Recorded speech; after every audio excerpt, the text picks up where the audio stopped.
Hi, Mystery Recapped here. Today, I am going to explain a post-apocalyptic science fiction series called The 100. Spoilers ahead, watch out, and take care. Several years in the future, the Earth faces a devastating nuclear apocalypse. A blast of radiation kills most humans and animals and wipes out all kinds of life from the Earth's surface. The survivors fly to the space stations orbiting the Earth that were then made for the purpose of space exploration. Currently, it is 97 years after the apocalypse. The space stations have joined hands to become one big civilization called the Ark. The living situation on Ark is not ideal because of the population growth and limited resources. The people believe that after 100 years, humans can return home to the ground. Although there are only 3 years left for the big day, the limited resources threaten the life of the citizens of the Ark. Hence, the Chancellor and the Board of Governors have to follow strict rules to decrease the population immediately. Because of this, any crime on the Ark is punishable by death, except if someone under 18 is found guilty, they are locked up in a box-like prison. One of such prisoners is Clark Griffin. She is the daughter of the Chief Medical Officer, Abby, and the Chief Engineer of the Ark, Jake. Since both her parents are on the Board of Governors, she is expected to have privileges, but like any other criminal, she is currently locked up. Suddenly, 2 guards barge in and make her wear a wristband. They forcefully bring her out alongside other prisoners. Abby stops them for a second to tell Clark that everything will be alright. She is about to land on the Earth. It turns out that 100 criminals from the prisons are being sent to Earth's surface to test its habitability. They could immediately die of radiation or because of the hostile climate, but the group has no choice whatsoever. On the ship, Clark meets her childhood best friend and the son of the Chancellor, Wells. He deliberately committed a small crime to board the ship to accompany her. However, Clark doesn't appreciate the gesture. It turns out that her father is dead, and it is somehow Wells' fault. As the ship lands, a video plays on the monitor of the Chancellor asking them what they should do when they land. They are tasked to make their way to the former Mount Weather Emergency Operations Center, which is filled with water and supplies enough for 300 people. The ship soon enters the Earth's atmosphere and lands with a crash. 2 people who had gotten up from their seats die instantly.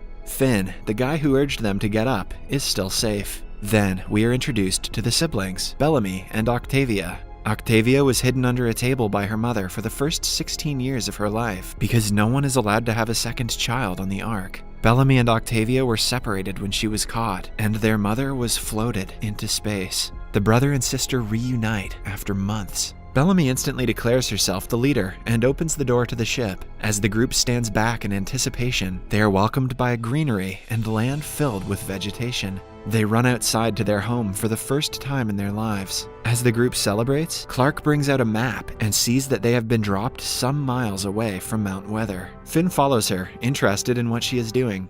Back on the Ark, one of the members of the council named Kane briefs everyone on the condition of the 100. Because of the crash, they have lost all communication with the prisoners and will no longer be able to monitor their location. But because of the wristband, their vital signs are still measurable. They see that 2 people died while landing, but the plausible explanation could not be a blast of radiation and just an accident. Meanwhile, things are starting to get intense on the ground. Clark and Wells want to get to Mount Weather as soon as possible, but the others do not like being ordered around. Bellamy and Octavia go against them and claim that they should go to the mountain and bring back the supplies. They want the privileged to do the work and not the working class. Wells gets into an altercation with a guy named Murphy and hurts his leg before Finn stops the fight. Bellamy tells Octavia that he did something very bad to get on the ship. If the governors find out about it, they will never forgive him, which means they will have to make sure to survive on the ground. Clark also reveals that if they take off their wristbands, people on Ark will think they are dying and will not come looking for them. This is good news for Bellamy, since he can make everyone take off their bands and form a new civilization of his own. After that, Octavia, Finn, Clark, and 2 of their friends, Jasper and Monty, set out to look for the mountain. A few minutes later, they come across an animal and watch it in awe, only to then realize it is mutated and has 2 heads. It's cute. Meanwhile, on the Ark, Abby finds out that the Chancellor has been shot. She and her team of doctors try their best to save him and use a higher dosage of blood and anesthesia than allowed for a citizen to have. The guards find out that Bellamy is responsible for shooting the Chancellor, which explains why he doesn't want the officials coming to the ground. Kane wants to eliminate hundreds of Ark's citizens and save only the ones who are contributing to their society. That way, they can increase the expectancy of their space station to 3 years. If more people are not killed, they cannot survive more than 4 months in the current living conditions. Now that he is Deputy Chancellor, he plans to put his idea into action. Meanwhile, the group on the expedition finds a river and jumps into the water. Suddenly, Octavia is attacked by a strange fish and snake-like creature. Jasper jumps to her rescue and saves her, while the others distract the fish. At night, everyone at the camp burns their wristbands at Bellamy's order. He asserts his dominance when Wells tries to stop him. By now, he has become the leader of the 100. At night, Bellamy and his minions forcefully make Wells take his wristband off. Back on the Ark, Kane finds out that Abby used more than the legal amount of blood to save the Chancellor. Using his power as the Deputy Chancellor, he orders her to be floated for the crime. She is taken into the airlock and is seconds away from being sent to space when the Chancellor arrives and stops them. He pardons her and thanks her for saving his life. On Earth, the team reaches a river. Jasper jumps to the other side and finds an old board showing them the way to Mount Weather. But just then, someone throws a spear at him that hurts him gravely. The others run back to the camp to save their lives. Halfway to the camp, they hear Jasper scream and realize that he is still alive. When they go back to look for him, someone has already taken him away. At the camp, things get heated as Bellamy declares there are no laws or rules. Murphy goes rogue and starts a fight with Wells. They only stop when the other group arrives. Everyone is informed about the dangerous grounders who took Jasper away. They decide to be more careful, but are still adamant about removing the wristbands. The next morning, Clark, Bellamy, Wells, and Murphy go out on a rescue mission looking for Jasper. Since Bellamy has a gun, they hope to be safe from the grounders. Then, we are introduced to a zero-gravity mechanic and Finn's girlfriend, Raven. She finds out that they are not allowing people to visit their close ones in prison. Raven is young, ambitious, and not afraid of anything. When she realizes something is off about the new rule, she makes it her mission to find out what. She secretly breaks into Abby's lab, but is caught on the way. On looking at the screen with the prisoners' vitals, she registers they have been sent to Earth. She also tells a confused Abby that the 100 might be removing the wristbands. This helps Abby to present a theory in the next council meeting. At the end of the meeting, they decide to abstain from taking any decision for 10 more days and give the 100 a chance to report back. If they cannot communicate, even then, they will have to kill more people on the Ark for the others to survive.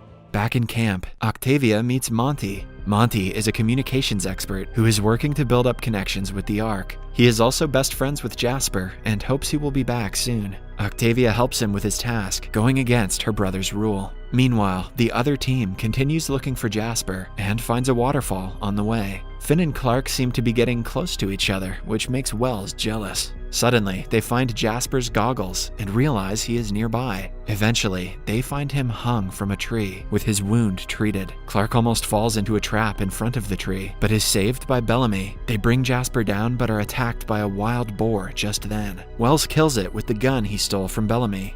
I liked this scene better when it was a polar bear. Finally, the group has food for the night and has rescued their friend. On the Ark, Abby asks Raven to repair an old escape pod in 9 days, planning to return to the Earth to save the others. Raven agrees, but only if she also gets to go to the Earth with her. At night, the 100 slaughter the animal and roast it for food. Bellamy makes people take their bands off to get a bite. Finn gets food for both himself and Clark without getting theirs off because Bellamy's minions are scared of him. The two then enjoy dinner together. The scene cuts to a flashback. Clark's father Jake, the Chancellor, and Wells are watching a century-old football match. Jake gets up to leave to check a system maintenance report. When he returns later, he tells Abby that the Ark's system is failing, and they have not more than a year of life support left. Jake wants to tell the people what is happening, to ensure that everyone knows about their future, but Abby is strictly against the idea since it will cause panic. As they chat, Clark overhears their conversation. Later, she is with Wells, who notices she is tense about something. Clark tells him that her father is planning to go against the council's order and tell the people about the short time they have left. Wells promises to not tell anyone, because if they found out, Jake will be considered a criminal and will be floated. Later that day, Clark approaches Jake and tells him that she can help him with his mission. However, right then, the guards barge in and arrest both of them. Since Jake is an adult, he is floated immediately, while Clark is imprisoned for being his accomplice. She assumes that her best friend told his father about the secret that got her father killed. On the ground, Jasper is back, but in very critical condition. The grounders seem to have applied medicine to his wounds, but he will still die if not given proper medication. He moans and whines in pain, causing the others to ask him to die. Except, that is, for the group that rescued him, who tries their best to make him better. Clark meets a little girl named Charlotte who has recurring nightmares about the Chancellor executing her parents. She was arrested for attacking a guard, which makes her hate the Chancellor even more. 3 days have passed since the group rescued Jasper, but his health is not getting any better. Most of the campers want to kill him, but Clark insists there is still hope. She studies the plant the grounders have used on Jasper, trying to find more of it. Wells, who has studied Earth's botany, finds out it is seaweed, probably found in a water body that is reddish in color. Finn knows a place like that and brings the others to it. On their way, they find a years-old automobile with only its door outside the ground. They plan to explore it later, prioritizing Jasper's health first. Eventually, they find the seaweed, but right after they secure it, they are faced with a large storm of poisonous fog. The trio runs away before getting inside the automobile to save their lives. Somewhere else, Bellamy and his minions have come out to hunt. He hears a noise from behind him and throws a spear, only to see Charlotte. He sympathizes with the little girl being sent with a bunch of prisoners and includes her in the hunt. Suddenly, they are also attacked by the poisonous clouds. Bellamy brings the little girl to a cave and saves them both, but he hears one of his teammates, Adam, screaming outside. At the camp, everyone gets inside the ship to protect themselves from the clouds. Finn finds a bottle of alcohol in the place they are stuck. As they talk, the conversation about Clark's father is brought up. She blames Wells for betraying her and causing her father's death. Wells apologizes for the 100th time, but it is not enough. Bellamy also shows his good side by waking up a scared Charlotte. He makes her understand that she must kill her inner demons to not be afraid anymore. The next morning, the cloud passes and everyone comes out. Finn has discovered that Wells is hiding something about Jake's death because he doesn't talk about it at all. He asks Clark to make sure if Wells was the one who reported her father that resulted in his death.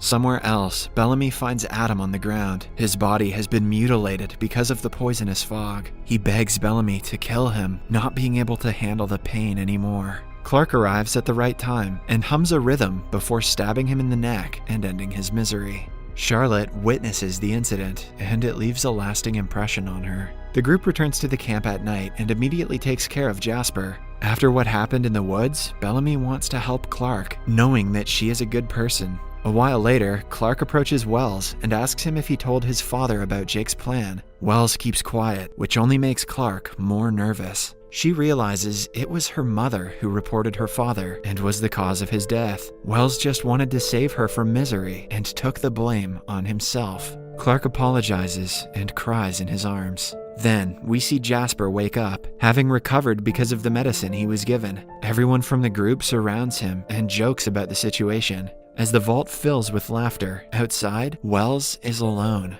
Charlotte approaches him and asks if she can stay by him for the night. Suddenly, she stabs him in the neck and hums a rhythm like Clark did earlier. She wants to kill him because his father floated her parents, and it is the only way she can get rid of her demons. Subscribe for more videos like this, turn on notifications, and leave a like to help the channel out. Thank you for watching.